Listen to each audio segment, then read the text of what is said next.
I've learned recently that electric cars can actually be fun. Evidenced by my love of my new car, which is the Porsche Taycan Cross Turismo. I love it because it's fast, it's practical, it has enough range for me, and it looks really, really cool and has some great electric sound for an electric car. But I am, at heart, a true AMG nutcase, a real AMG fan. So the idea of a fully electric AMG based on a Mercedes-Benz car really, really frightens me. And I know that it frightens a lot of you guys as well. And today is that fateful day that we're going for a first drive in AMG's first fully electric car. And that is, of course, the EQS 53 that you see before me here today, finished in a lovely hyacinth red with a gaping AMG grille on the front of an EQS, which takes a little bit of getting used to. Other AMG flares around the car that I'll show you, of course, but today it's all about the drive. So I'm going to remind you what makes the EQS 53 the car that it is before we go on a first drive and experience AMG's first ever electric vehicle. Which way is it going to go, guys? Are we going to be intrigued? Are we going to be even more apprehensive of the future? Today, we're going to get a first glimpse. So let's check out AMG's brand new EQS 53 AMG.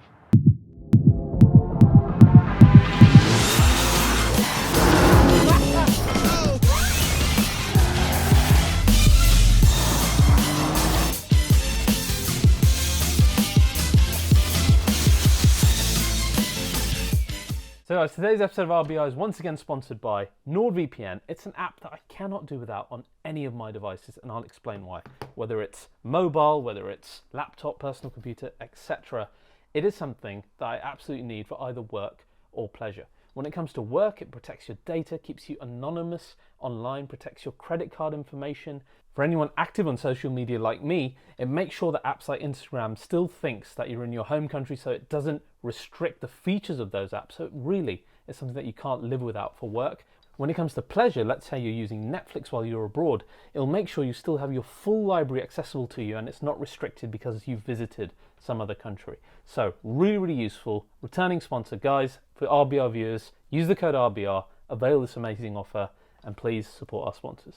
So guys, you'll recall the last EQS that we drove was the range monster, the EQS 450 Plus, with well over 400 miles, around about 450 plus miles of actual real world range, 333 brake horsepower and a 0 to 60 of around about 6 seconds. I didn't think it felt slow. I really enjoyed driving that car, and what I loved about it was how much like an S-Class it was and how cool the sound design element of the car was as well. Now the EQS 53, a lot has been changed in here by AMG to make it, well, a 53 AMG. The one thing we noticed that's quite weird, it doesn't have the 53 lettering on the rear like the first car we saw. I wonder why they've done that.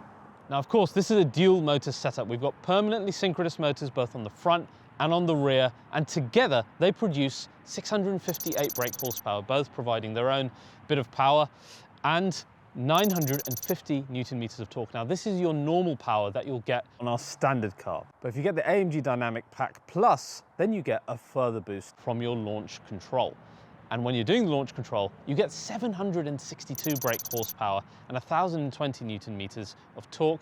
And you can achieve a 0 to 60 of 3.4 seconds as long as you've got over 80% of your battery, apparently. So this is a little bit strange. You haven't got consistent launch control figures coming from our EQS 53. So we'll have to test that when we go out now and see what the launch is actually like in reality. And of course, that launch figure is with AMG's DYNAMIC PLUS Package, which will give you a top speed of 250 kilometers an hour. Otherwise, it's 220. More interestingly is how much the range takes a hit from adding that much more performance. As you know, EQS 450, the range monster, 450 plus miles, real world miles in that car. This has it reduced all the way down to around about 360 miles quoted. So that's quite the hit to take for a car that a lot of the pull towards the EQS is that it can do so much range. Of course, that much higher still than something like my Taycan, which is a measly 220 if you're lucky. So again, we will see what's the actual range figure that we're going to get Now, of course, the electric motors on the front and the rear, they're AMG specific. So we've got special windings and laminations. They run at higher currents, they run at higher motor speeds as well, all to develop that higher horsepower. And indeed, you've got the cooling to match with the water lance cooling and the transmission oil cooling as well, all to help the 53 gain the extra power over the standard EQS. Speaking of specific AMG application, this has got AMG's Ride Control Plus suspension system, which of course is an adaptive system. So it brings across, again, specific AMG things, like a specific rear axle carrier for this car. We've got wheel links and carriers from higher up AMG models, from our combustion models rather. We've got like the pressure limiting valves from the GT 4-door, which monitors the damping pressure depending on how you're driving and what driving mode you're in. So again, a lot of AMG specific stuff. And of course, finally, the rear axle steering that comes standard within the EQS 53, which is again bound to help us with both our handling and then long distance stability when going faster as well. Of course, we've got AMG's carbon ceramic brakes here on this car. These work with AMG's iBooster in order to recoup energy as well and make the whole system a little bit more efficient. So loads changed. Of course, you've got driving modes, which are specific to AMG. We've also got sound experience, which is specific to the EQS 53, all of which I'm going to show you while we're driving the car. In terms of the design, not a huge amount changes versus our standard EQS. You do get the AMG grille on the front, for example. The rest of the lower bumper is basically the same. You get AMG specific alloys, which are either these or the ones that I showed you last time as the main options that you have. On the rear, there's just those little trims near the exhaust section. Of course, you've got a spoiler lip as well, but you know, there's not a huge amount denoting this as an AMG on the outside. There's actually more inside, which I'll show you while I'm driving. On the outside, it's very little done to make this an AMG car. What's coming in the future? I think we're going to have a small assembly to this in the EQ E53, which will probably look something like this. And what happens after that is anyone's guess, because we haven't heard any rumors as to any other AMG specific models coming in the EQ series. I would suspect something like the EQS SUV, etc. But it's all speculation for now. But today is all about EQS's 53. It's the car we have in front of us. What's going to happen? Are we going to be terrified? Are we going to love it? Either thing can happen. Let's jump in. And first of all, the most important thing, what does the damn thing sound like when you turn it on? Okay guys, so first thing with EQS AMG is seeing what the car sounds like. It's an odd thing to say with an electric car, but much like what Porsche did with Taycan of having the electric sport sound, AMG, and indeed Mercedes to be fair, have put quite a lot of focus on the sound experience. In fact, a lot more than even Porsche have. For example, when you're first turning on the car, and I'm going to do it in Sport Plus. Did you guys hear that? So you get an affirmative sound that the car is actually starting up. The same story is true when you turn the car off. You get a sound, and I love that. The acknowledgement that it's either running or not running, so important, particularly for petrol heads, because we want to know.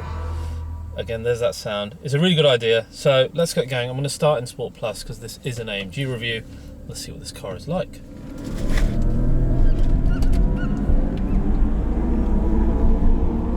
So guys, right off the bat, just to talk about range, I was talking to you about a 360 mile range estimate.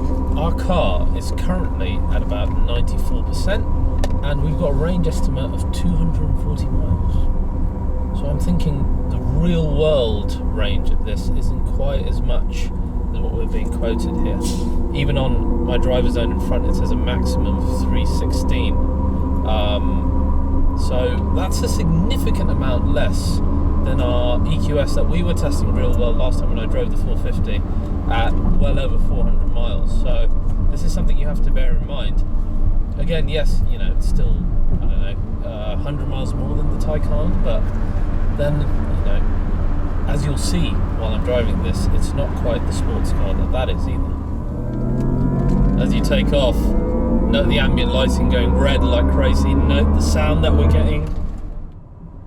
So not only do you get the ambient lighting blasting red, you get all these waves and pulsations within our front driver's zone here. It's very, very video game like this. AMG really gone in that direction. Of course, the Super Sport display that we have in EQS is totally unique to this car, and all the waves and the formations here, very interesting. You won't see that in any other AMG, even the new SL. Undoubtedly, it's the coolest sounding electric car that I've been in. RBR's cameraman Jamie's in the back commented that it sounds like Thor's hammer. I think he's right, it really does when you're putting down the power. So acceleration, rapid. The sound with that, really cool. Very, very different to what we saw in EQS 450. If you haven't seen that video, check that out. It'll give you a good idea of how this AMG sound differs to the standard Mercedes one. Very, very different indeed. You can change the sound from our sound icon here in the driving select buttons to comfort, which is essentially nothing, sport, which is like a reduced version, and then powerful, which is the really nice and loud one. There is a fourth, and it's called Performance, and it's only available in AMG's Dynamic Plus package with the EQS. Again, that's not what this car is. We've got the standard EQS 53.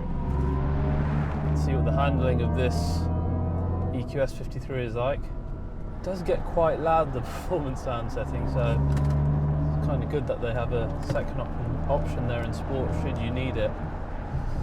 So what am I feeling? I'm feeling the rear wheel steer active. I'm feeling that this is still a very large car, but this is quite fun, you know. Remember, this is like S-Class level of AMG, and in that regard, not bad at all. It's cornering very flatly. All the anti-roll measures that AMG have taken here definitely coming into effect. The damper valves from the GT4 door calculating how I'm driving and the drive mode that we're in, etc. All very clever, and this has done a lot better than I thought it would have. Talk about the steering feel. Honestly, not as communicative as recent AMGs that I've tried. It's a little bit more numb in this. It's not quite got that exact precision of telling you where the wheels are, which is a shame because I think their steering has been very much on it in recent times. This, not quite as much, but it's hard not to be impressed by how well this thing is distributing the torque and managing its weight, because it is a heavy car, as we know. Wow, this is exciting and very scary. I love to see my passenger's face. Yeah, he is shitting his pants right now. Yes, I am. Because there is a big drop here on the right hand side, but the car's doing well. Now guys, we're in Sport Plus. Let's try a launch control. Listen to that sound. What the heck was that? Okay guys, we picked up a time of 3.7 seconds. That's with all of our luggage in the car, 2 porkers like me and Jamie. Bear in mind the fact that we are past now that perfect 80% charge that they want you to do for the launch control figure. That's pretty good. So that is frankly the coolest launch control experience that you'll have in an EV today, with the sound and the lights, etc. Everything coming together along with the speed to give you a more emotional experience. So this is a giant saloon doing some crazy things on roads that frankly you shouldn't be able to do, but it's very fun. It's definitely the AMG of the EQS family. Is it enough versus a standard EQ? Because I found the 450 really fun. It had some good sound as well. I didn't think it was much of a slouch in terms of handling. It's going to be much of a muchness. You pair that with the fact that, you know, the exterior doesn't look that different to the standard EQS. I absolutely agree that the interior is great, particularly that you've got your driving mode select here for the AMG version, which we always find so useful because you don't need to mess around with anything on the touchscreen here in order to change any of your settings. I can do all of it here, be it the sound, the suspension, AMG dynamics, etc. All of that can be modified here, including our driving modes. So that is a big plus point. And of course, the AMG interior in terms of the seats, the amazing driving zone that I mentioned and how that interacts with the way that you're driving, which is so cool. So there are definitely a lot of plus points. If I was getting an EQS, I think I'd probably go for the AMG version, because for me as an AMG fan, it just makes total sense. And then undeniably, even though the range of this isn't as much as they are quoting, nor as much as its own internal rival in the 450, it's still way ahead of other performance EVs, particularly in the German manufacturers. So it's a mixed bag. Is it an AMG? Well, it's certainly handling very well. It certainly has an emotional sound experience. It's certainly very bloody quick. But are all of those things enough to get our emotions going? I'm not sure yet, and I'm not sure this is the first product that AMG should have launched for their battery electric vehicles. They needed, in my opinion, a pure sports car, something like a C63, something like a GT, to launch their electric assault. To get a big and frumpy S-Class EV and have that as their first car may come back to haunt them. So guys, I hope you've enjoyed this first drive of the EQS 53. If you have, please do like and most of all subscribe to RBR, and I'll see you guys next time.